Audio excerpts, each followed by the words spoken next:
Now, the Bram Weinstein Show on Washington's new home for sports, ESPN 630. Hey, baby. Hey, baby. Hi, everyone. Hi, everyone. I have new uniforms again, everyone. Hi, everyone. What's up? New uniforms again. Got my Hershey Bears. Can I bitch about that for a second? Can I bitch about that for a second? Sure. Did you see the tease of it last night? No. The Wizards tweeted at like 10:30 last night. Yeah, why? We're setting our alarms for 2:02 a.m.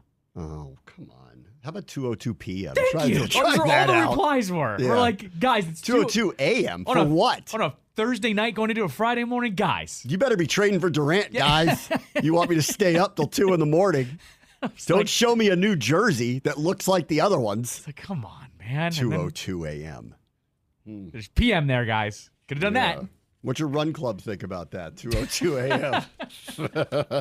Not so fast. I know. It's an inside joke I can't, elaborate on. But it was a good one for you. It was really good on an inside baseball type level there. There's three people that get that. Three people, yeah. You and two other people. That's right. That's right. You're one of them. That's right. You got a third of the audience right here. Everyone's going, what are you talking about again? Right. Well, have you listened to this show? It's all inside jokes, guys. Sorry, guys. And I'm not going to tell you what they mean. On the uniforms, they're fine. There's a definition of fine. Welcome to the Wizards uniforms. Fine. Yeah. They say the district on them, which had a lot of jokes. Yeah, they're fine. Well, a lot of jokes. They're staying. A lot of jokes from the fans. I'm staying here. Didn't you know? A lot of, it says the district. Oh, now you want to talk about the stars and bars. Louise should buy one and wear it. Hi from Virginia. Hope you guys get into the play-in. How could she change? I was wanting to see how she could change the wording on district, but there's no way to do that. Yeah, no way to do that. Yeah. It's a fake one made that says Potomac Landing. I'd like to thank Candace for writing about Dan Quinn and why he wears his hat backwards, which we'll talk about at 4 o'clock. Right in my wheelhouse, by the way. It was a good, nice piece, too. Nice piece. How about Candace? Nice summer piece. Don't worry about, don't get into, this is what the offense looks like. I like her perspective of call me when you guys are actually doing something. No, for sure. Which is like what I've been with. Everyone who asks me about it, I'm like, Jaden looks great, but I haven't seen him practice because they're not allowed to. I don't know. It's always nice, too, when Candace, puts down the hatchet and picks up the, flowers to hand to somebody. That was a full Steinberg piece. Why do you wear your hat this way? She even referenced him because it might have been his idea. Might have been. Go out there and because that's what I would do is I'd want to know why he wears his hat backwards. Yes. No, exactly. And I follow Candace, but I didn't see her initial tweet in the morning. Then Steinberg retweeted it. That's how I saw it. So it had to be Dan had to a Steinberg special would be, I will stay up to 2:02 a.m. and I will monitor what everybody says about it, which is crickets. Nobody's saying anything about this at 2:02 a.m. What I actually loved, though, is Candace, when she retweeted it earlier this afternoon, it was one with Candace, I'll turn around our monitor here, with the hat front, and then hers was backwards. And she says, as you can plainly see, I go from boring journalist at work to super cool person who may or may not have just pantsed someone. And I couldn't agree more, because I wear a hat every day, but when you go backwards hat, you do look like a juvenile person. You do. And you just can't, you do. I try to keep it. I always try to go, keep it straight. And when you go backwards, you do look a little ridiculous. She references. I'll talk about this, but she references the Colin Cowherd rules of you can't wear your hat backwards. Shut up. And Colin. There is a revelation in there about Bieniemy that's wow. Oh, okay. You didn't read that? No, part, I haven't read it yet. Save it for 4 o'clock. I read the first couple paragraphs, and then I was like, I'll get to this before the show. Yeah. You and I were talking. So. Okay. I'd like to start with basketball because JJ Redick is the new head coach of the Lakers. Is that official? It is official. They didn't announce it. I don't think they've announced it, but they put it on the front page of ESPN. So I'm going with they know this because he works for them. Right. So he must have told them this is happening because Hey, JJ, can you confirm this for us? So let me see if I've got this right. From the ESPN perspective. They started by changing the booth and getting rid of Mark Jackson and Jeff Van Gundy to replace them with Doc Rivers and Doris Burke. Doc Rivers left in the middle of the season to go coach the Bucks. They replaced him with JJ Redick, who now leaves to be the head coach of the Lakers. In both cases, well, in Doc's case, I actually might have argued, just stay and be on the finals coverage for the rest of your career because that's a great gig and you're on coaching stint 48 and come on now, but it was the Bucks and it was a contender. It wasn't like he went and signed on with the Pelicans. So I'll hear that out a little bit. With Redick, why not? Why not? Well, if to leave that spot to take this, Why not? He could go back and call games. It'll be fine. It's the Lakers. Like, this was like the Dan Hurley thing where I'm like, Yeah. I know leaving UConn would be really tough to do, but it's the Lakers. And if you go coach them, if it doesn't work out, you make a lot of money, and every college will call you the next day That's to right. come back and get you. And in JJ Redick's case, he could go back on TV Of course. in 2 years, no problem. And in fact, No there'll be a problem. bidding war for him. That's because right. everyone knows how good he He'll is. make right. He's really good on it. Now he's the ex-coach of the Lakers, which means he has institutional knowledge of Right. being a coach now. Prime's trying to shore up their broadcast there. Oh, Guess, yeah. guess who's calling him? Oh, yeah. JJ Redick is going to be doing a show at the Kelseys any minute now. Right? Any minute now. So, actually. yeah, what's going to happen to the podcast? I don't know.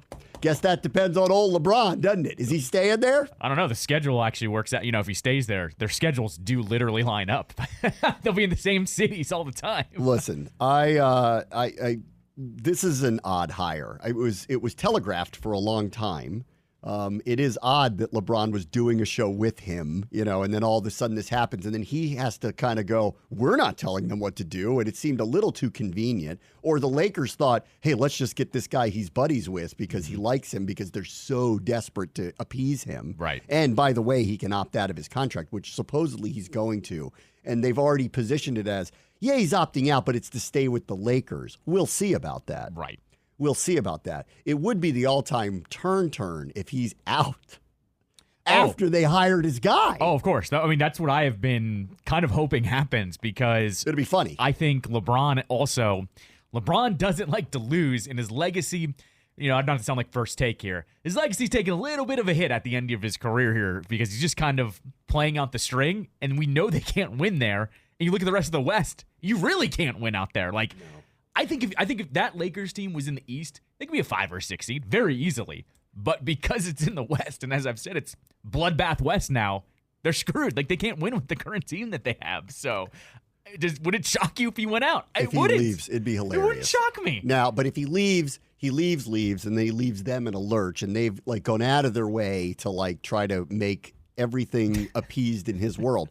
So I feel like there's a couple things happening here. The JJ Redick hire, he may end up being a good coach. I don't want to dismiss it, but he's never done it before. Yeah. And that team's not very good right now. And LeBron's old. Yeah. So, and they don't have a lot of maneuverability at all to make their team a lot better. So, and I've been kind of arguing, the best thing that can happen to them, at least for the competitive side of being the Lakers again, is when he does move on. Because when he does, big giant hole, they never have had a problem historically attracting stars. It's the Lakers. And if you're not playing with LeBron, it's going to be really, really, really attractive to any major star because you get to be the star of the Lakers again. So there's that. There's that part. And I keep feeling like that's the case, but they're so hell-bent on appeasing him and making him happy that I feel like one of a couple things are probably going to happen here. I'm convinced they will draft his son, and I'll get to that in a second. They just hired this guy that they know he's friends with. Mm-hmm. Whether he's a good coach or not, at least he's friends with. So I would think, would be rubber stamping this to be the case. What's the next step? Because whatever this next contract is the last one for him, right, to play. Sure. And and if he stays, don't leave, don't go chasing rings, stay here with us. What are they offering him quietly on the backside of this? Are he and Rich Paul going to basically run the organization and be part of the ownership when he retires? Is that a possibility here? Is Rich Paul then become the new Rob Pelinka and GM of the Lakers because you get the power, you get the power play there, and then he's an owner of the thing, and they essentially take over the Lakers organization? Or is he really just because I think he's and if I'm him, I'm thinking that way. You really want me to stay here. I want to know what my future is beyond this. I want you to appease a dream of mine. Draft my son, bring him in here. I'll get to play with him for a year or two, whether he likes it or not. But he'll be part of the Lakers. In the end, hopefully, if he ends up being a pretty good player, he'll succeed me and he'll be here as part of the Lakers because he's young. And then what? And then what? And then because what? Yeah, and then what? A lot of questions I think that's this contract for him. I think is and then what? I'm going to stay here. No, I can't win right now. Mm-hmm. Because what are we going to do to make this team better? Because the other teams aren't gifting us their star for no reason, and we don't have anything to give back. That's right. Yeah, right? I mean, that's the biggest thing. Right. So if I stay here and I finish out this contract, what happens next? And I almost guarantee you they're having those conversations already, which means LeBron hijacks the Lakers and becomes a part owner of the team. 100%. You think I'm wrong? I don't even think that's a stretch. I think that's in reality. And if they're not willing to go, he stays in LA because stays in LA. This is his whole thing of like he wants to do the production company. We know he wants to be an owner of the team, and right. everyone keeps hinting he'll be part of an ownership group in Vegas. Like whenever it goes there, I believe that. Yeah. Well, to stop that from happening, if the Lakers want to stop that from happening, where's Jeannie Buss on all of this? Yeah, right, exactly. They are close together too. You see them all the time together. Would you be surprised if in the end they can't say it because you can't induce a player to do that? Of course, yeah. You can't give him that because that's a salary cap violation. But I do feel like that this is heading in that direction because it feels like it's heading in that direction. And whatever next is for him is going to be on the plate now. They're going to talk about it now. Rich Paul is going to run the Lakers in about 2 years, maybe a shorter period of time. Right. And LeBron is going to be an owner, or they may be part owners together. Yeah, they could do that. Rich Paul being an owner of a team would not surprise me at all. He's too big of a power broker with all the stars. The Lakers. Who makes that shirt? Or there's one other scenario that's happening here. Here we go, Jim. This is where the thread is. Jim. This is where the thread is. Okay. He's going to the yellow notepad, folks. This is. I'm going Windhorse now. This is interesting. Windhorse or Pepe Sylvia? No, this is a Windhorse. Okay. This is very interesting. Okay. All right. When have you ever heard of a draft-eligible prospect refusing to go visit with teams? Because that's what's happening right now. Okay. His son, it is reported, and I believe this. Caleb Williams. Yeah, but Caleb Williams was like, I'm the number one pick. Bronny James isn't. You're right. No, even with the even the no names that are at the top of this draft, nobody's picking him. How does Bronny feel about group outings to Topgolf? But his dad's telling him, let me handle some of this stuff.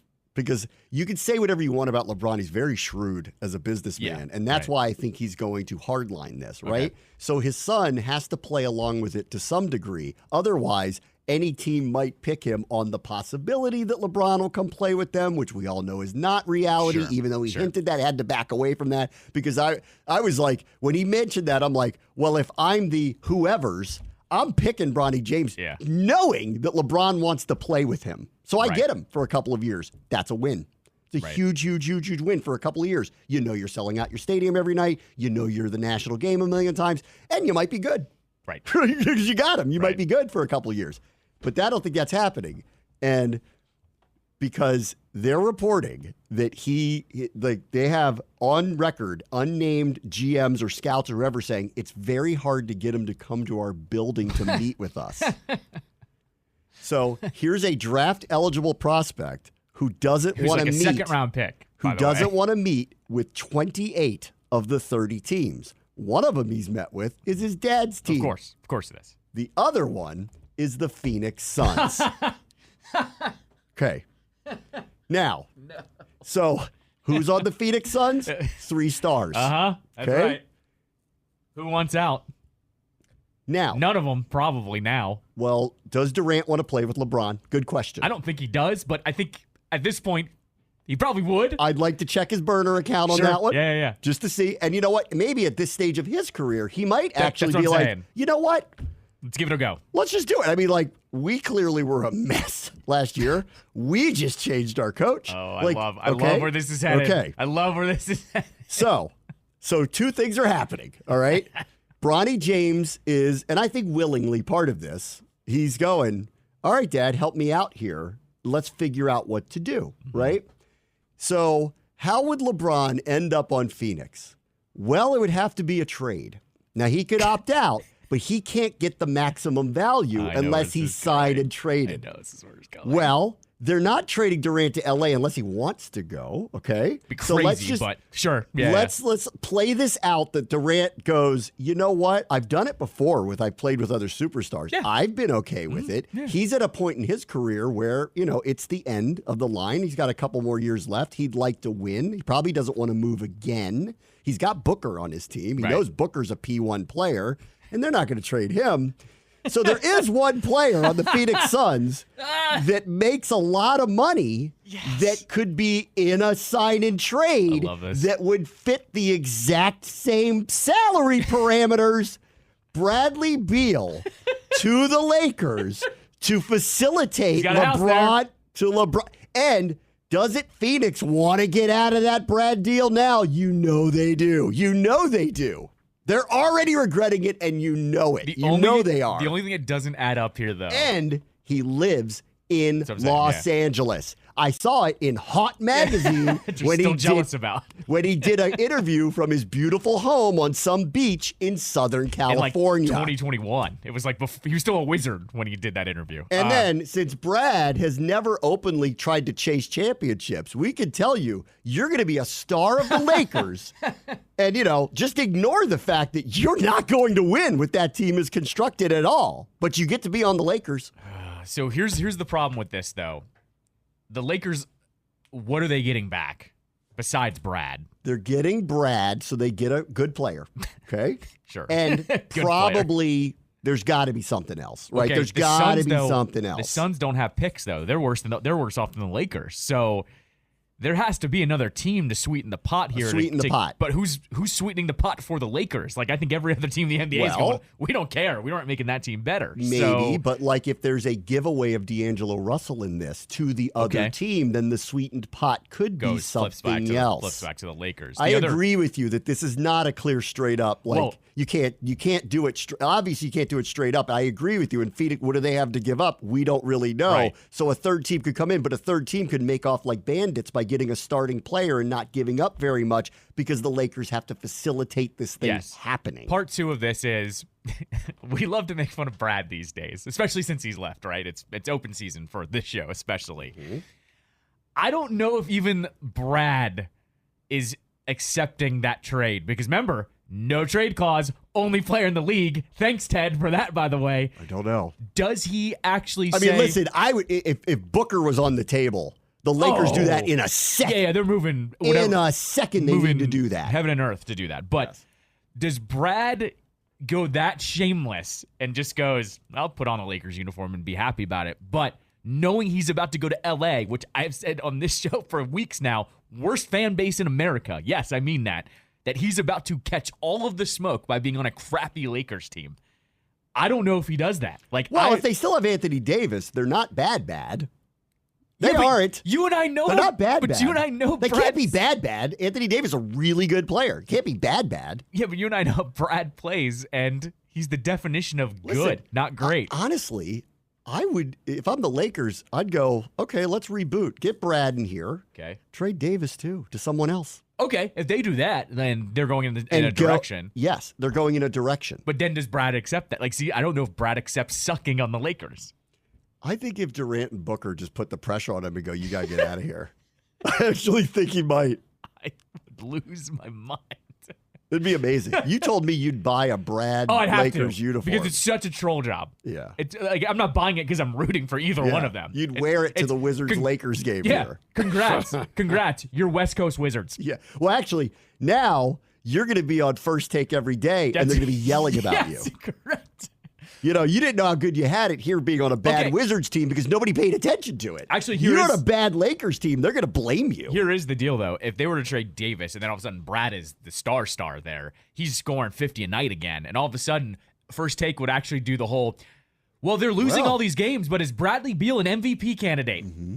We'd get that at some point. They're the Lakers. You'd see them all the time. Because he'd average 35 to 40 points a game. As Chuck likes to point out, they just put the Lakers on TV. Their ratings. Yeah, correct. Yes. Their ratings. Oh. So this is what I think is happening. So this is where I'm at on this. L.A. Brad. I think that LeBron is going to, this is my guess, now that they hired his buddy, which is just another sign of they want to appease him. Well, the only way to really appease him is to tell him what happens after his career is over, okay? Because this is his last contract. This is it. He's not going to go Brady. He's not going to play forever. He knows that, right? He's opting out so he can maximize a last contract, which will be multiple years, and he'll be willing to sign it with the Lakers, assuming they draft his son.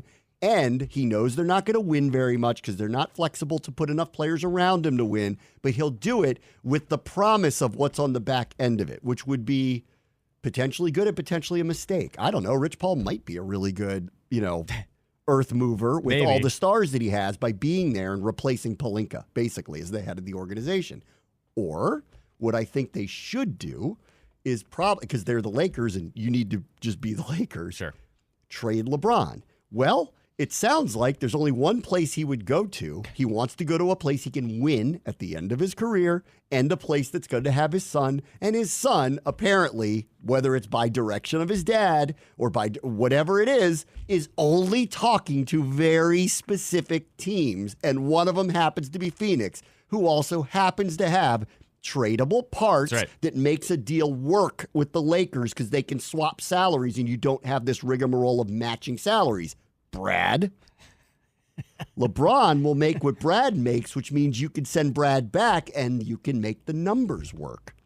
This is not great for the Lakers, with the exception of if you go back to actually the right thing to do is to move on from the LeBron business and start over and get stuff back. Brad has, 3-4 years left.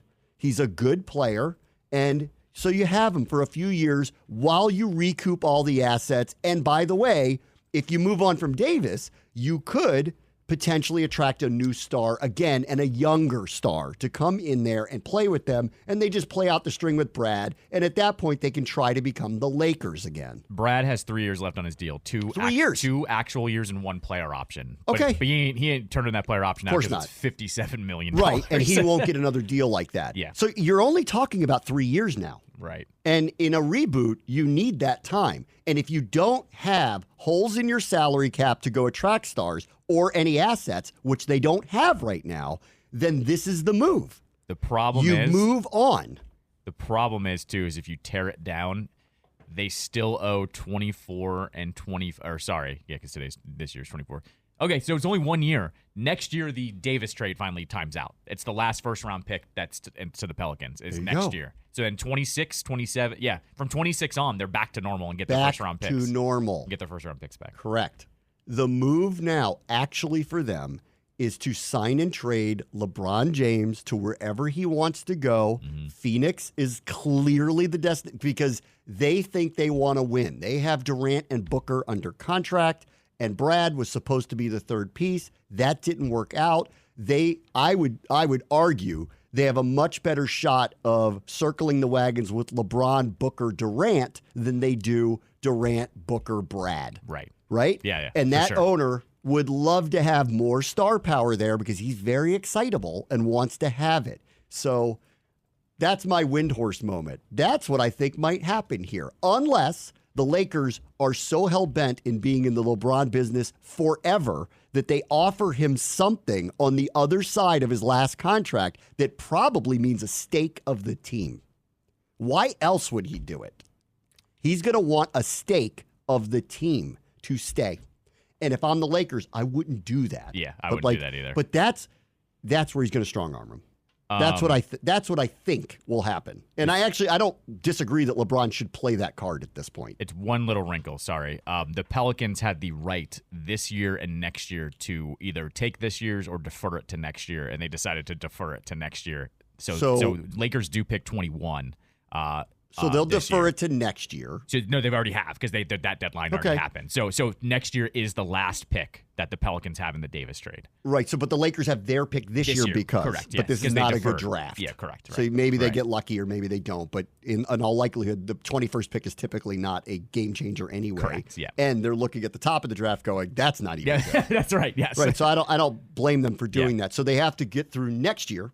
And that's it, though. Then they're scot-free off the Davis trade. Then they're back with their arsenal again. Mm-hmm. And if they have moved off of LeBron, and by that point, probably Davis, they'll have holes. So they could have, I would argue, make a deal, make Brad go there. Brad lives in L.A. Right? Brad's lost for a long time. He gets to be a Laker. You know, his team will stink. He'll probably know that. But he'll score, to your point, 30, 35 points a night because he'll be the only option. I would then try to move Davis, and there will be contenders that want him for sure.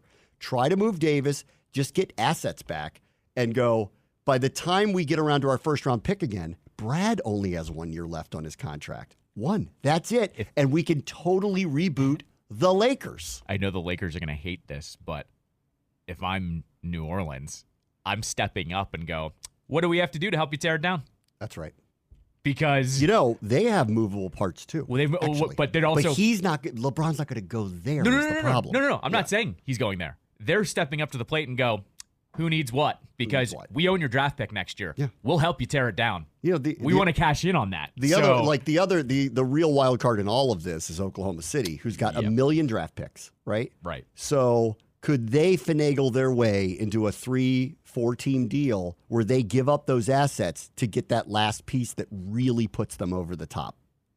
Because eventually they've got to spend that draft capital to get a player that puts them over the top. And now they're very selective about that. They're not shopping for who's the star that's available. Right. So they'd have to be the right person. Like, I thought they did an unbelievably shrewd thing yesterday. This is an under-the-radar move. That is a shrewd thing that they did. Mm-hmm. Caruso is an outstanding defensive player, right? They don't need scorers. Right. They got Shea. They got Holmgren. They don't need scorers. He's going to make them significantly better defensively. They gave up on Giddey, but they weren't going to give him a new contract anyway. So they just, and the Bulls, I don't even know why they did this, stupidly did not get draft picks with Giddey, knowing they have to pay him. So all that draft capital stayed in Oklahoma City's pocket.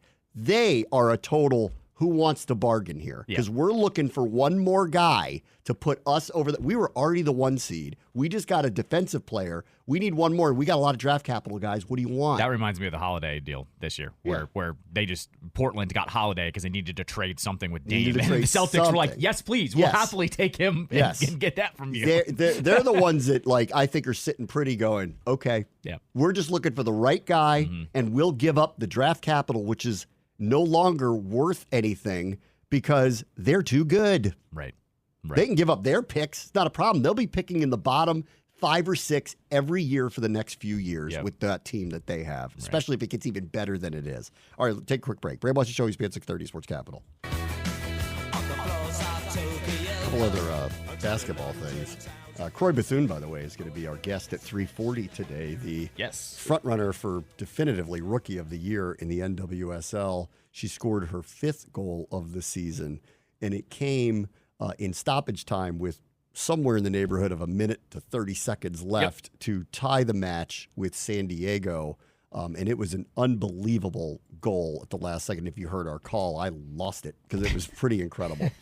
And that was the second time this year that she scored a goal or had a part in a goal. It was the wording was on their tweet or their Instagram over the weekend. It was a decision-changing goal, because this changed from a loss to a draw, and I think the other one was a loss to a draw to a win. I think was her other one. 90+5. Yeah, it's ridiculous. So she's twice changed the outcome of matches with goals in the waning moments. Yep. And so she was our guest, and I talked to her. You'll hear it in about 15 minutes. I talked to her earlier today at the facility as they get set to go up to New York or New Jersey, northern New Jersey tomorrow to take on Gotham on Sunday, who, by the way, have a 9-match unbeaten streak, and their last loss was against Washington. Yep. And in fact, that was the only time they gave up 2 goals or more to anybody. Yep. So this is going to be a tough one for them. But Gotham played 2 nights ago, and Spirit didn't.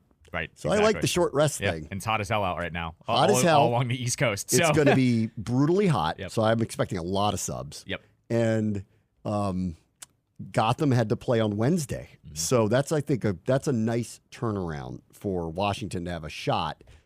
Gotham is red hot, won the championship a year ago, and is a really good team, including there was a goal by Rose Lavelle that was a bend it like Beckham goal that was ridiculous the other day. Stupid. And the funniest part was they played San Diego as well and also beat them in stoppage time 8 minutes into it. Yeah. It was a like in 4 days, that team like had a draw and a loss in literally the last minute.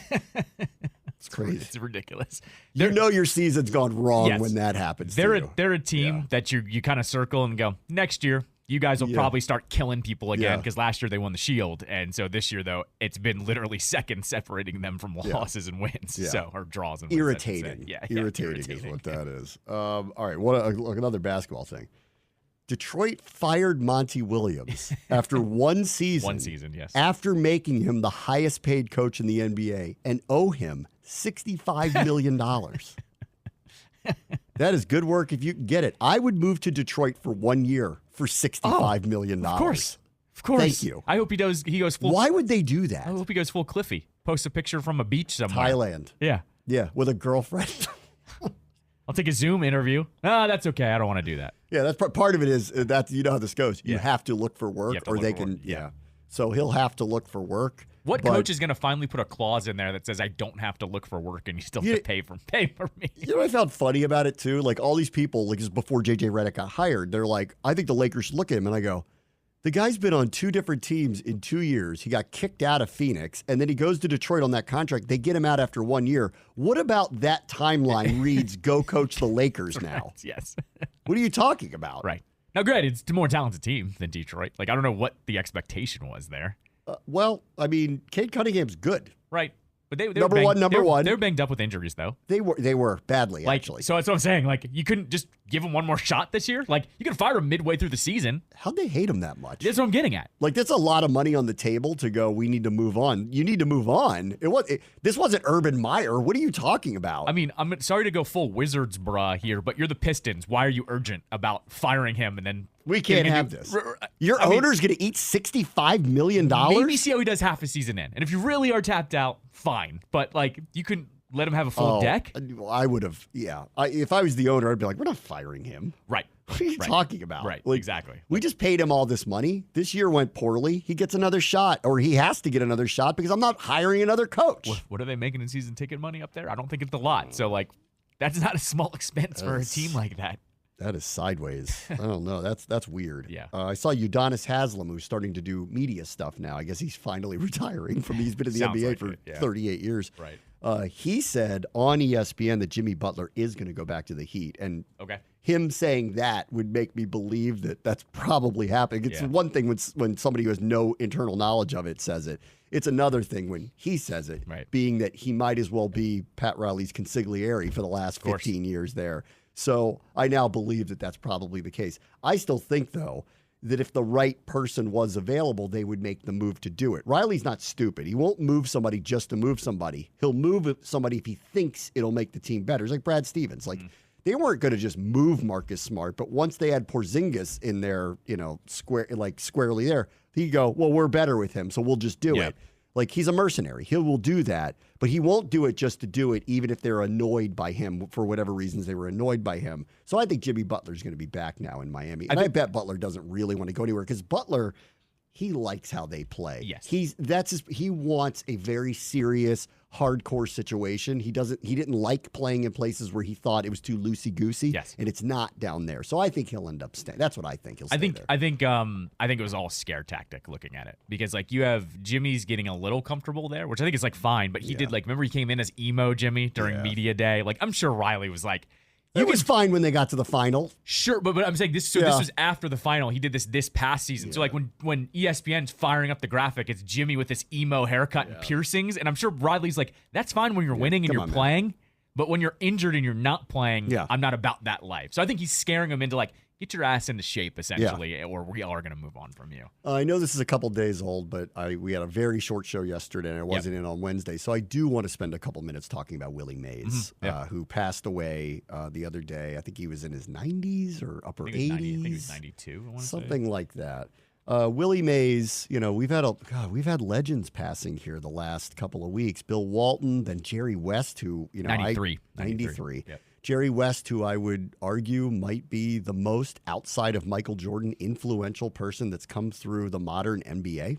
I think you could argue it, considering they put him up as the logo, even though they won't want to admit it because they don't want to pay him that, but he is. He's the logo. He had an unbelievable playing career.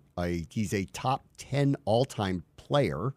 And then he had a run of building dynasties for all those years. He is one of the most influential people, I think, in any level of professional sports across the board, worldwide.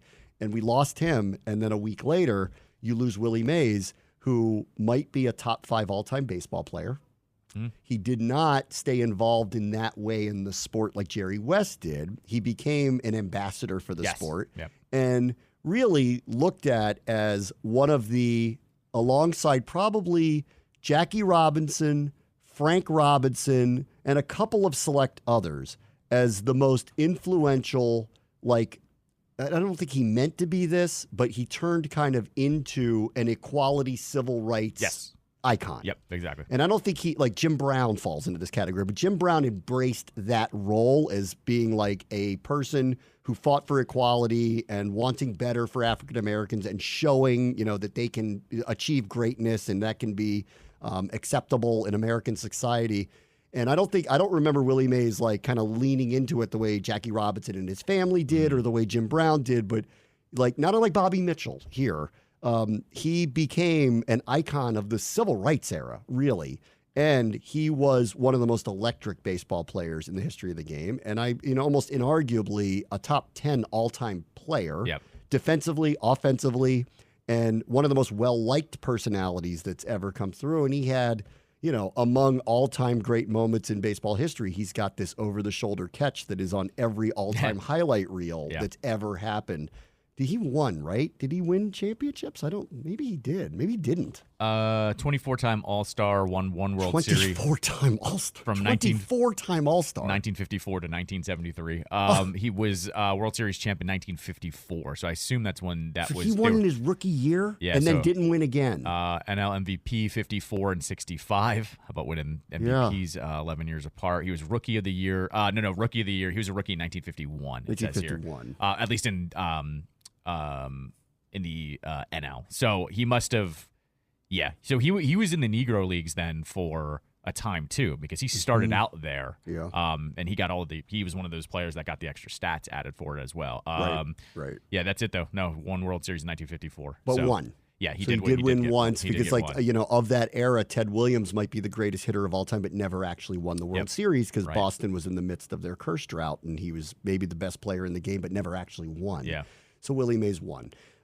He is an all-time iconic legend. And it was sad for sports the last couple of weeks that we've lost all-time legends like Willie Mays. I believe President Obama gave him the Medal of Freedom or something like that in recent years. Because I saw he tweeted some kind of message to the Mays family after he had passed 2015 last week. He did. Yep. Yeah, he did. So Willie Mays gone now. Yeah. Last thing on baseball, I'll just mention this for a moment. That was a message by the Orioles. Wow. 17. So they had two very close games against the Yankees in the first two games of that series and then scored 17 yesterday against them in the finale, which, I should have tuned into New York Sports Radio this morning because that must have been a doozy for them. I love it. That must have been a doozy today. You see a little bit of it. You don't see this with the Buster Only types, but I see it from John Heyman. Heyman's a regular contributor for the New York Post.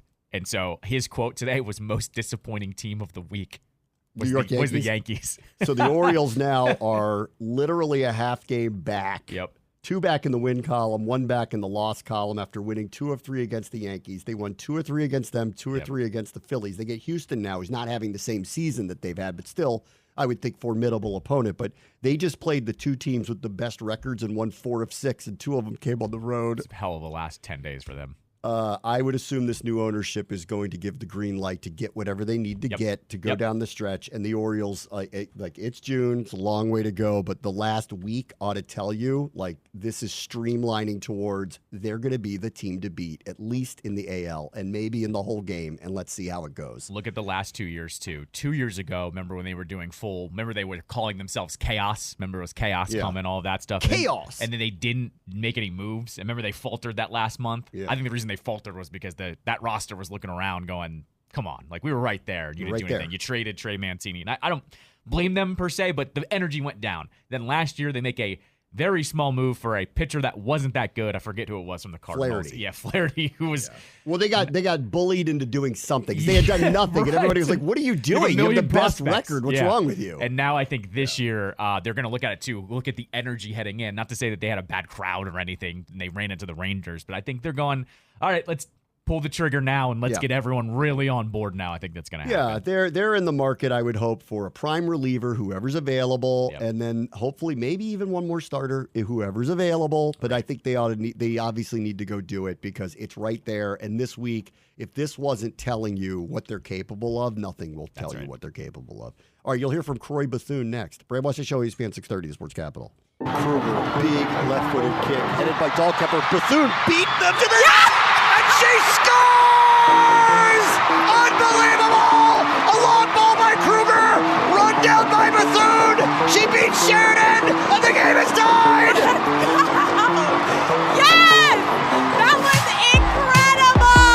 right, here with Croix Bethune. All right, I don't know how much you like living in the past, but the past of a week ago is, I think, worth revisiting here a little bit, what happened at the end of the match.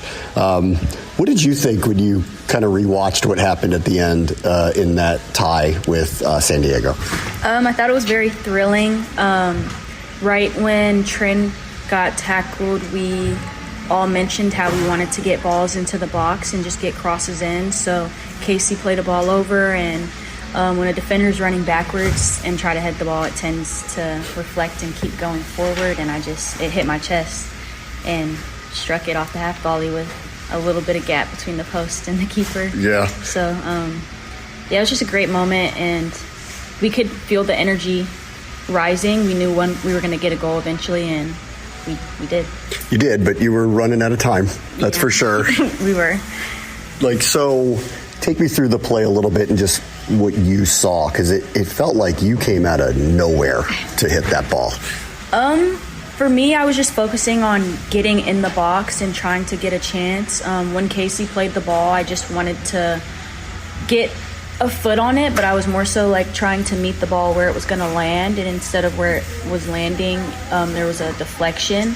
So I just continued my run, and it landed like perfectly in my chest. Yeah.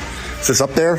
One of the best goals you've ever had? You've had a number of them. Obviously, you've had a great career collegiately. Here you are professionally playing here. Does this rank up there, scoring at that moment? Thank you. I think it's up there just because the time of the goal, but also the finish itself. When you go back and watch it, there was a very small gap between the post and the keeper, but it was just enough to strike it in. Yep.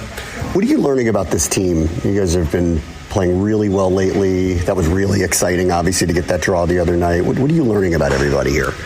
That we have a lot of pieces, and not just the players. I mean, we're very diverse. We can attack in multiple different ways. We can defend in multiple different ways.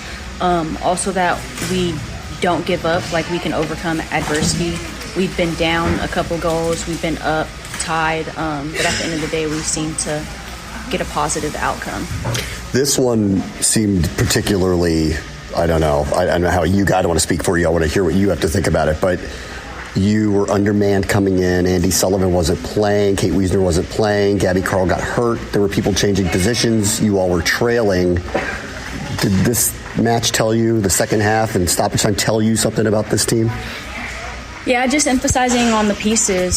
Just because some players are out, that just gives an opportunity for other players to step up. We're a unit, so what we train, everyone needs to pay attention to detail, because at any given point, it can be your time to step up and take that role.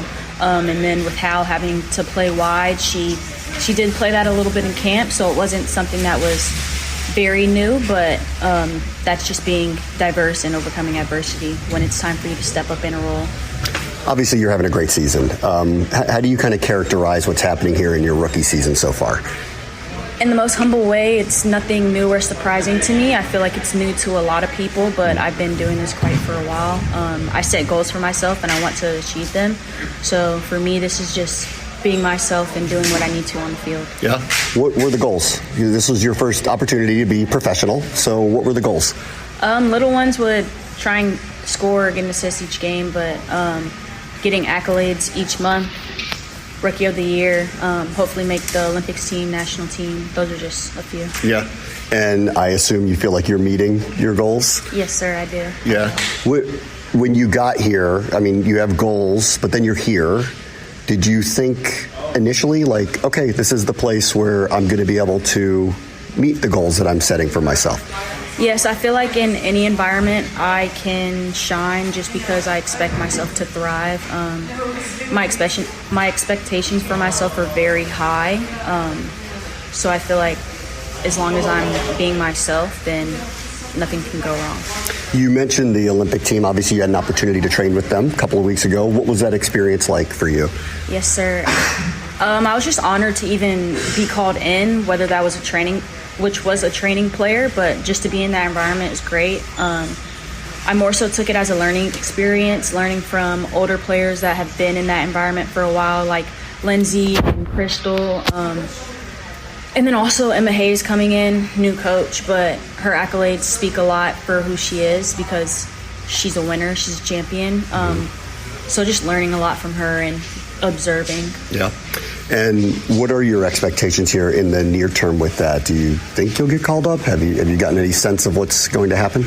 I hope I will. I feel like I'm performing very well where it's like, why not call her in? But also, you never know. I feel like my position is pretty stacked, and there are a lot of OGs.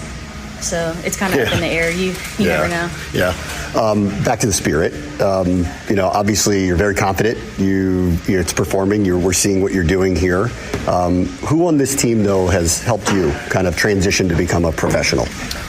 I can give you a top 3. I'd say Casey. Casey is like the cool mom, but she makes me feel very comfortable, and I know like she's very caring. Trinity, of course, is like a big little sister, very mature for her age, but also having a lot of fun with it. And then I'd say Andy, very intelligent on and off the field. I'd say just a good combination. All right, let's talk about the match this weekend. Gotham's hot. The last time they lost was to you all. So what do you make of the rematch here this weekend? They're a new team, not necessarily a new team, but they have a lot of pieces that didn't play that are playing now. And one thing we emphasized was that a lot of focus is on them, but what about us? They are in a good position, but we are too. We're playing very well, so just stick to the game plan and come out hot. Yeah. You talked about some of the OGs that are here, some that you practice with. They got some too on that team as well. They do. Like Crystal, I learned a lot from her. Just seeing her in that environment was pretty cool. She's a great person too, so we'll see. Yeah. I don't know. Can you have expectations for where a season's going to go when you're a rookie? Have you thought about it? Like, what does this season look like for the Spirit sitting where you are right now? I think we're in a great position. We're reaching our halfway midpoint break. So to just come off these last 2 games with the win would be excellent for us, and then focus day by day on the next half of the season. Okay. All right, last thing. You're posting your incredible bowling techniques. I guess this is your hobby, yeah? A hobby. Yeah? You've got, if people have seen it, you've got what looks to be not the traditional roll. So it's the two-handed side. I don't even know what it's called. You probably have a name for this thing. I feel like if I try to spin it with one hand, I'd kind of break my wrist because the ball is a little heavy just for one hand for me. So I come with 2 hands to emphasize a little bit more spin, but also have more control over the ball. You've been playing for a long time? Yeah, I've bowled for quite a while. Yeah? Is that professional aspiration for that too? If it comes in the future, why not? But right now, it's just a fun hobby just to reset and rejuvenate. Well, we'll let Michelle Kang know if she wants to start a professional bowling operation that you'd be the star of that too. Yeah, I'm her gal, for sure. Croix, thank you so much. Good luck the rest of the season. Thank you. All right, that's Croix Bethune, who has 5 goals, 8 assists, which is a big number. I gotta look up the stat on her. She's got more points than anybody but one other player in the league now since May. Yep. So she's killing it this year. They got 3 matches to go before they get to a break. One of them this weekend is against Gotham, who has not lost since they played them, 9-match unbeaten streak. It's going to be a tough test this weekend up there. And we're going to be there live up in Red Bull Arena. So if you want to take the trip up, 1:30 kickoff on 6:30, or we're not terrestrial because of the Orioles. They're playing the Astros, but we will be on the stream, WashingtonSpirit.com, all that. This is, full disclosure, the first time we'll be in person for an away game too. Yeah. So I'm very excited to. It was a nice little undertaking this week of doing that for the first time. Yeah, it'll be fun and coordinating all that. So I'm excited. Can't wait for that. This team showed a lot of grit. It's a tough team that they're playing. It's the defending champions coming into form now. Had a lot of injuries earlier this year. Rose Lavelle's amazing. So is Crystal Dunn. Yep. So they got Spirit. Yes, they got a very tough test this weekend, but it'll be a good test for them. We'll see. The social media people, I love Spirit fans. They're the best. They're going Rookie of the Year for Croix. When are we talking about her for MVP? It's a possibility. And I'm going. You know what? If she gets another clutch goal. They're 1 point back at the top of the table. If that were, we're only halfway through the season, and they're going to take this long break, and it's going to be weird because they're going to come back, and everybody's going to be on this break, so it might be a new league that kind of starts up again. So we'll see what happens when they come back in August after these next few matches. But I agree, the way she's tracking MVPs on the table for her, the 2 teams that still remain ahead of them by 1 point have not lost. Neither one of them. Haven't lost a match yet. Crazy. It has been crazy. All right. Thank you, Candace Buckner, for writing an unusual piece that I know was given to you by Dan Steinberg because you referenced him in it, and it's totally up his alley. The new head coach of the Washington Commanders wears his hat backwards. Let's talk about it. And you know what? This is the time of year to do that. Yep. Right? And actually, I felt like this was a pretty glowing statement about it. I told you she put the hatchet down and she did. Brought out the flowers, I think. They also haven't lost a game yet or done anything wrong. And haven't done anything wrong. Hasn't yelled at his players yet either. No guys to anybody. Or yelling at Terry McLaurin for defending his teammate. No. And, if they're 1-4, is that, this is how perspectives can change. Oh, the guy who wears his hat backwards, you know what I mean? So the time, this is another symbol of people are onboarding of the positive vibes that are happening out there. It's honestly, it's a sign of it because she went out there to write a piece, and it's mini camp. And this one statement she wrote was in this paragraph she wrote here. I thought it really encapsulated all of it, which I actually appreciated. She goes, "I traveled to Washington Commanders mandatory mini camp for something more important than checking out coordinator Cliff Kingsbury's new offense or finding out who got the most first string reps in the secondary. Oh, wow, rookie quarterback Jaden Daniels was throwing some absolute darts to his receivers in shorts. Who cares? Wake me when it's September." I agree. Now, nerds like me and people who are mainlining everything they do at any given moment are interested in the secondary rotation and the linebacker rotation and all of that stuff. And what does Jaden Daniels look like? And can I get a hint at what this offense is going to look like? But I agree with her for her purposes because she's not watching game film or trying to call a game like I am, right, or trying to know literally everything about what's going on. I'll hear her that in June, that's not important right now. Let's talk about this. The new head coach, who everyone seems to like and is very excitable, dresses like a 15-year-old boy. So let's talk about this. Wait. Yeah. You missed the prime opportunity that, Dan Quinn wearing his hat backwards is interesting. It's interesting. It's not important. It's not important. Well, I think that's part of this. It's not, or is it? Is really kind of the point of this. Right. Because Jeremy Reeves says he's got swag. Sam Cosby says, I love it about the flipped lid. Punter Tressway says, quote, "Look at him talking over there and tell me that's not a vibe." Okay. Tressway. How do you do, fellow kids? That's right. She writes this Can't instead. Use the word vibe. Vibe. She goes, "Instead, I visited camp to learn the psychology behind the backwards hat. Like, what compels a man to turn his headwear away from his face? Could it be a way of hiding his unkempt hair? Is it rebellion against norms that bind men of a certain age to a rigid standard of adult fashion? Or could it be that he's trying to look cool?"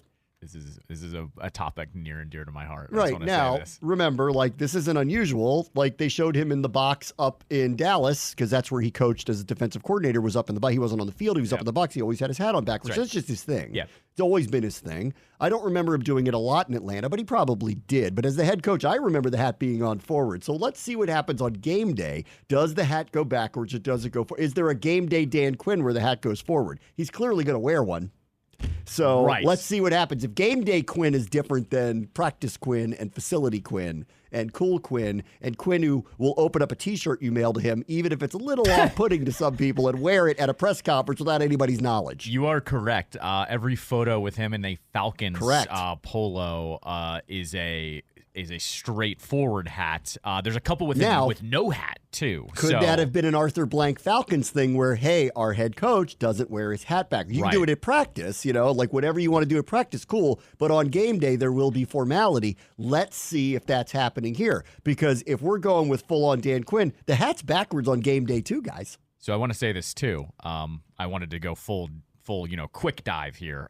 Every picture I see with him in a Seahawks hat, it's straight as well. Straight. So this is something he learned in Dallas, I guess. Here's my guess. I'd have to ask him. I bet he wore it backwards all the time in practice. Yeah. And then on game day, decided to. Could have been a team doctrine. Go back to it. His players probably encouraged it too. They're like, "Coach, you got to wear it backwards." Well, because there's rules about the players too. They tell them you can't look a certain way. So he's probably complying with that. So we'll have to see what is the Commander's rule with this. You go to the Yankees, you shave your facial hair. Right. Correct. Yeah. I don't recall anybody, in some cases in the NFL, this is rare now, but there used to be old school coaches used to wear suits. On the sideline. Of course. Yeah, I forget who. And then, some coach for Tampa did that way back when they did a throwback game. I forget who it was. Who was the crazy Rutgers coach? I think he did it. Schiano. I think Schiano did it for a game or something. Who was the old defensive coordinator here who... Oh, God. He used to wear a suit all the time, too, when he was a head coach because it was a throwback to the old days, and his dad was a coach. Why I'm forgetting his name. Short white guy. I can't remember his name. Yeah, that narrows it down. Yeah. Not Brandon Staley. Anyway, I don't think anybody's doing it now wearing a suit. I don't see anybody do anything like that. Everybody's wearing the team-issued clothing. Correct, because guess what? You get to market when you're the NFL. That's right. You get to buy that polo. So there is a piece of news in this piece. Okay. Now, news is not the word for it. Another revelation of the way things were. Got it. Okay. Last year. All right. Last season, Eric Bieniemy came to town to run the offense, and he brought with him a new title that gave him power and some asinine rules that made no sense, including a rule about hats and how grown men should wear them. Oh, I'm all in for this. What is this? I haven't read this yet. Sam Cosmi, quote, "Last year, I was not allowed to wear my hat backwards in the building." So that's a little fun fact there. That was something that we as players, offensive side, we weren't allowed to wear our hats backwards. What? Mm-hmm. What? Yes. Oh, God. It was worse than we thought. That's way worse than we thought. It's not. It's 2024, player. I obviously didn't know that, but hearing it doesn't surprise me, knowing Thank how God you weren't throwback rigid. Bram. Throwback Bram wore his hat backwards on the field. I did wear my hat backwards a good amount. I don't do it now. I know, but those are the pictures that I see of you. That's right. Back in the day. Back in the day, yeah. Oh, yeah. A lot of hat back. Yeah. He'd like that. All right. Quinn will like me. Quinn. I'll show him the old school You pictures should. of me. I wonder he'll think about my long hair. I don't know. That's a long time ago now. That is a different vibe. That's a total different vibe that I'm never going back to. Yeah, you're right. But, 51-year-old Bram, when I do wear a hat, which will be often at training camp because it's hot as you know what, I will wear it, but it'll be forward. Of course. I always go forward hat. But I'm just saying, like, those are the pictures I've seen of you. You're wearing the hat I backwards. had a lot. So I'm just saying, like, would be enemy of, like... Yeah. Well, in the summer, I mean, especially younger in the summer, outside, T-shirt and shorts because it's training camp and nobody cares about the dress code. Hat went backwards a lot. These days, would be enemy would have given you crap, I wonder, because you were a team employee. I don't know. You would have had to listen to him, too, because what are you going to do? Not listen to Bieniemy? If the team tells me I wear certain things to game day because they ask me to, so I do. Sure. I don't care. Of course, absolutely. I don't care. Whatever you want. I'm your employee. Whatever you want. I'm not going to complain about a hat. I don't want to wear the hat backwards anyway, so it doesn't matter. I already loved Sam Cosmi, but I love that he just says that in passing. Fun fact for you there. Yeah. Yes. Fun fact for you. But, I mean, it falls in line with everything. I didn't know that part, but I'm not surprised. Like, their pushback was the rigidness and the overworking of everything. And a number of players didn't like what they were implementing. Yeah, right. So it was all of it in one. Like, this guy won't let us wear a hat backwards, is working us really, really, really hard. Yeah, that's like the thing that's not important, but it's like, why are you doing this one too? You know, it's those are the things that grind on you. You're going, oh, God, come on, man. I mean, like when the players started pushing back at Ron, had to have a press conference about it, right? In the summer, which was massive. Like the biggest red flag possible was waving, like this is not going very well. There could have been, and Ron hands-offed it and was like, go talk to him about it. Right. Ron could have stepped in and said, let them wear their hats any way they want to wear their hats. Right, exactly. Like, let up on that stuff. Like, stop. Don't have a dress code. Right. On correct. practice. Yes, We're a exactly. football team. These guys are sweating their you-know-what off. If they want to wear their hat backwards, who cares? Right. Let them do it. Bieniemy comes from an old school of that's not professional. And you know what? Like, there are a number of coaches that feel that way. The way you present yourself is important. It's not just here, but I'm trying to teach you something in life. You need to look a certain way. That's a lot of that. I've seen a lot of that through the years. Sure, but you know what? The argument is it's the NFL. These guys have all gotten here through some type of discipline like that. Yes. No one gets to the NFL because of a bad attitude for something like that. So, yes, in college, I understand it. You're trying to instill discipline. These are professionals. You can't do that crap in the NFL. I'm sorry. I think that's such BS. It makes me hate them even more. I can't believe that. I know. Fun fact for you. I like it. Fun fact for you. I wasn't allowed to wear my hat backwards, which is just, honestly, it's stupid. It's really, and I thought she used a good word for this, asinine. It's just a dumb rule. It is, because if you think that's affecting guys on the field, you're crazy. No, now they're just like, what? Right. Like, we already have to wear. What's wrong with you? We already have to wear the team issued hat already. So now you're telling me I can't wear it backwards, and who cares? Why are you caring about that? Yes. It's one of those. Why do you care about that? No, I'm trying to. Because then it's like, once you say something like that to somebody, now they're afraid to address you as just a regular person. You all are colleagues. Right. You're not his dad. Now, but I will hear out, like I've heard this through the years. There are some, people that come in. And Tom Coughlin got a lot of heat with the Giants. Yeah. His whole thing was, don't be late. If you're not 5 minutes early, you're late. That's right. Yeah, but that was It was not only are you going to be, this is a professional environment, but once you get out of this environment, every professional environment, you can't just show up late to things. That's true. It's just a lesson learned through the whole thing of leadership, and I understand that. And so I get somewhat where he's coming from, but look, come on. It's just a little much, it can go too far. Yeah. Well, no. Well, I'm with Coughlin on if you're showing up to meetings late, what's wrong with you? Or at least call me and tell me you got into an accident or whatever the reason is. My kid was late to school. I'm sorry. Whatever it is. What I'll add here, though, is, it's not like this team was lacking chemistry going into last season. That's the crazy part. And that's what I think is actually where I'm. These guys liked each other. They played hard for each other. They weren't good enough to win. And maybe they weren't coached well enough to win. Correct. But Bieniemy came in and shook it up in a way that went a bridge too far. Exactly. And Rivera needed to pull it back, and he didn't. And that's why they stopped playing for the guys. Yeah, right, exactly. That's what happened. Because they're like, well, if you're not on my side, then who is? Right. I can't wear my hat backwards. Can we say something to him about it? No, go talk to him about it. I can't. He won't look me in the eye. I need to go back now and look, and are there backwards hats on the Chiefs sidelines when he was there? Was that a Chiefs rule, I wonder? Maybe. Because I know Kelsey in the celebration has put his hat backwards. Yeah, maybe. Well, once we get to the celebration, it's all bets are off. Right, but I think there's some pictures of him with the hat forwards when he's getting the trophy. You think you're telling Travis Kelce what he can and cannot wear? I think Bieniemy wants to. Yeah. I don't think he is. Andy Reid walks into press conferences in Hawaiian shirts. I don't even want to hear it. That's true. That's the other thing. That place might not be loose, but it's not that rigid. No, of course. The head coach is walking around in a Hawaiian shirt. You know how it is when you're winning. Half of it's chemistry. That's right. I mean. Try at least half of it. Right. You got to have the talent to win. Right, you have to. There's no substitute for it. Yeah, if you have a weak team, a good chemistry team is just a sign of, when you get some players, you're going to be able to really turn it. It's always a really good sign. But you have to have talent to win, and they didn't have enough of it over the last few years. That's Ron's fault too. They didn't have enough of it to do that. But they did have good chemistry. Not last year, but the year before. I remember when the season ended and they didn't make the playoffs. I remember going, "This is a hard one to let go of." Because I liked this team. This team liked each other. They played really hard for each other. They played, and a couple of breaks here or there, they would have been at least in the playoffs. And nobody had an illusion that Heineke was going to go win a Super Bowl. But they liked each other, and they played hard for each other. They played hard for that coaching staff, and it's I appreciate that. I've always said this all the time as just a fan of it. All I really want to see is these guys are playing hard. Yeah. That's it. That's right. The results are the results. But if you play your you-know-what off, then I'm okay. These guys couldn't do it last year because the guy who's barking at him all day long, they didn't respect him. Right. They didn't respect what he's doing. They didn't respect his rules, and the person who was supposed to be in charge stopped being in charge. Now the new guy in charge wears his hat backwards all the time. Wears any T-shirt he wants. That's a new one. That's correct, yes. So there's a quote here from Jeremy Reeves about all the new slogans that are out at the park these days, which I know we haven't talked a lot about, but the doing hard S with good people is one of them that's gotten out there. That should be on T-shirts that are sold in the stadium, I think. They have a couple of Dan Campbell-ish things. Anybody, anywhere, anytime is out there.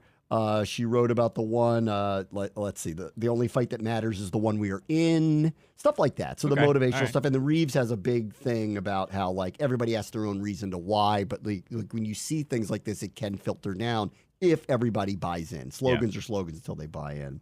So she did finally get to, I was surprised how long it took to get to Quinn talking about it. But she started with all of the coach speak and the mantras and all these things and said this. Some of the things that you see about the ball, the mindset, some of these bumper stickers are easy ways to communicate and talk in a language that's important for everybody to know. It doesn't all have to be coach speak of use the best fundamentals. I agree with him. He's not that way. He's very for what I saw from the practices, he's ingratiated himself. He loves being a coach. He's ingratiated himself in being literally in the middle of a number of the drills and he'll hear him a little like Bieniemy. Bieniemy was constant, on him. I want precision. I want you to do this. Quinn isn't that way, but he's watching closely. When he sees something wrong, you hear him. So he's coaching, but it is all very relatable. The way he talks to him, you can tell how they interact with him. He's talking their language, or at least trying to, as a 50-plus-year-old man trying to talk to 20-plus-year-old, athletes. Mm-hmm. But he's trying to speak their language and be relatable. And I think her point is that some of the dress, whether it's purposeful or not, is part of that. That he's like, I'm on your side. Sure. We've heard this about him from all the ex-players. And I think Bobby Wagner's a signal of this, that he came here to sign with them because they like that he treats them not like he's their boss. Yeah, correct. He is their boss. Right. They have to play for him. There's a level of respect there. That's both ways. Respect. It's both ways. Yes. And part of the dress is this. And so she finally turned to, okay, if you're going to dress like this, there's a filter down of everybody gets to be who they are, right? Right. And that's where he got to this. I respect people's individuality and the things that mean something to them. So whether it's a hairstyle or no facial hair, like all the rules that we've heard throughout our life, I don't necessarily see it that way. I like people that are unique and different. Gibbs used to say this. Mm-hmm. Gibbs used to say this all the time. I think people have one of Gibbs' gift was he allowed the guys to be themselves. Yeah, right. Exactly. Totally allowed them to be themselves within reason.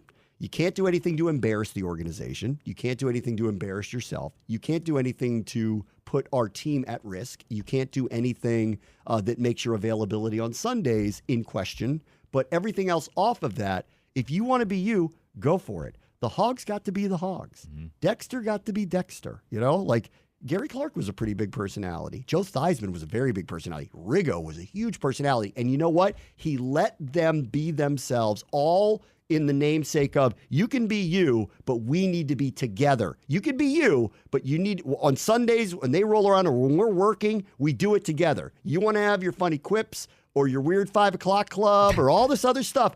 I'm good with it as long as it's team. You can be yourself. And that's what Gibbs talked about a lot. I'll even fast forward to it. I talk about the team all the time. My favorite year, because I'm obviously younger than you, is 2005 when he was the coach. And what was Clinton Portis doing every week? You were covering the team, dressing up in these dumb costumes with different personalities. And he let them do that because they were winning and they went on this win streak. And all of a sudden you're doing that. And then on Sundays, Clinton Portis put his body on the line. Yes, correct. Exactly. The underrated, incredible aspect, because he was not a big guy. Yeah. He would block the crap out of blitzing linebackers. Yes. Like he would put his body on the line. And that's why you can be yourself. You want to be funny. Like you want to do, he lets Smoot be Smoot. Smoot will tell you that. Yep. You want to be yourself. Cooley was Cooley. You guys can do whatever you want in that vein. I want you to be yourselves. I want you to be comfortable at work. But when Sunday rolls around, I need your best and I need you in it for the team.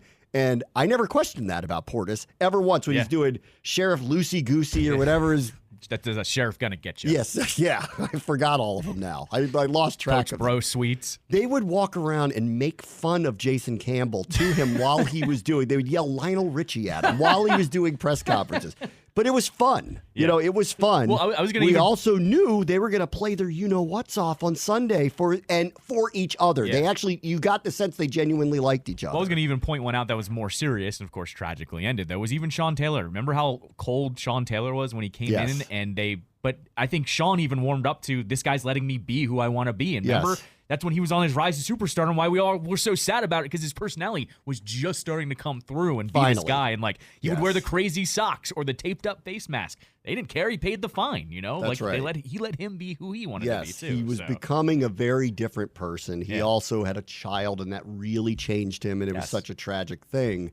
But I'm pointing this. But like I said, I'm pointing it. He did it the second time around. That's why I loved that team so much, because there was so much personality from all of them. Yes. So. Here's Quinn on just kind of that idea. He said, I don't want everybody to wear their hat like me. They don't have to. Part of what makes being in a locker room fun is different tastes, music or cars, whatever they like. If it's all the same, it's not fun. I embrace people that are unique and that have special ways of doing things. To me, that's okay, as long as it's in the team. This is very Gibbsy mentality. Mm-hmm. You be you. I want you to be you. I actually want to get to know you. I may not agree with you. You know, we may dress differently. You may think I look like crazy because I'm a middle-aged man with a hat on backwards, and I may think you're crazy because you're buying some souped-up car that I would never spend my money on. Or you're drive around and do that, and you think that's cool. Whatever. We think things are different and cool. But when we're on the field together, I know you got me and I got you, and the rest of it goes away. And honestly, you want to be in any work environment where you can just be yourself and you don't feel like, and especially in this where you rely on these people around you, your livelihood is reliant on them. Yeah. It's reliant on them. I love this mentality. And, you know, like I thought it was a very nice piece but again, we're in June. Vibes are good. Everybody loves old Adam Peters, you know. It's glowing around him when he walks out on the field. Everybody loves the new owners. They're putting a lot of money into it. They're trying to do these things. They hired this coach. The players talk about this coach. Their free agency seems to be a hit. They baseline the roster. They got Jaden Daniels out there. Everybody's happy. Off the field. That's right. You know, this article, if they're 0-3, might have a different tune to it. Sure, right. Which I hope is not the case, but like might have a different, because 2 of their first 3 are on the road against teams that were one was in the playoffs and one would have been if their star quarterback wasn't hurt. That's right. Right. So they got to, tunes change when things don't go well. Right now, it all feels really good. But I do also think it's a sign. Even the Washington Post is going, you know what, I'm going to give this a chance. Sure. Because in the past, they never did. Well, what? They never did. And there was a lot of reasons not to. Correct. I think it's part of this. To be fair. I've always was honest about that. It used to irk me when they went after little things to find something. It was always like they were finding something wrong. This article was they found something right. Whether it's right or wrong, we don't know. But they found something right, which I think is a nice sign of, and the ownership should feel good about this. One of the places that matters that speaks about this team went out and did an article, and they were like, you know what? This might be a good thing. He wears his hat backwards. It's different and cool. This is your anti-mug story. Anti-mug story. This is your direct foil to that. If Dan Quinn was hired 5 years ago, came in and wore a backwards hat and said all these things with Dan Snyder as the owner. Livero, full unserious head coach, right up. Look! Yeah. Yeah. Can't be taken seriously. Right. Guess it's just another bro for Dan to hang out with. Right. That's what it would have been. So, I mean, which rightfully What's your so. dumb mottos? Rightfully so. Right? I mean, yeah. I mean, perception matters. Yeah, correct. And right now, for now, they've got the benefit of the doubt, which the previous owner didn't earn, for sure, but also wasn't getting any of. Correct. And they're getting it right now, which is, for me, as someone who's, loves it, mainlines it, only really wants to see it succeed and feels blessed that I'm part of it. I'm so happy that we're walking into a season for once where everybody's going, you know what? I think this might be going the right way. Part 2 of this, if there's anyone listening from Ashburn out there, I think you need to, when it gets to the fourth quarter, I think the Commanders' new rally cap has to be everyone turn it around. And you have the camera go through the crowd and everyone has to turn their hats backwards. Right when the fourth quarter starts? Yeah. Turn the hat around. I like that. It's like, it's last year I was just like, let's get weird. Let's have Commandalorians. Sure. You want to be Red Wolves forever? Go ahead. Commandalorians have to turn their helmets around. Turn your helmets around. I like it. I think you need to do that. Fourth quarter, turn your hat around. Let's go. I'm giving free marketing to the folks out in Ashburn. Quinn Cam. Turn the hats around. I mean, I guess at some point you do have to give out hats so that everybody does it. Oh, I've DM'd with certain companies that I'm friends with because you can get custom New Era hats, and I've said, when are you going to make a hat that has the W on the back and the NFL logo on the front, so when you flip it around, the W's on the back. Right. I agree. I'll send that note down to marketing. Because I think we need to get our fans to start fourth quarter turning the hats around. Please do. I'll take a free hat for that, for that idea. Got it.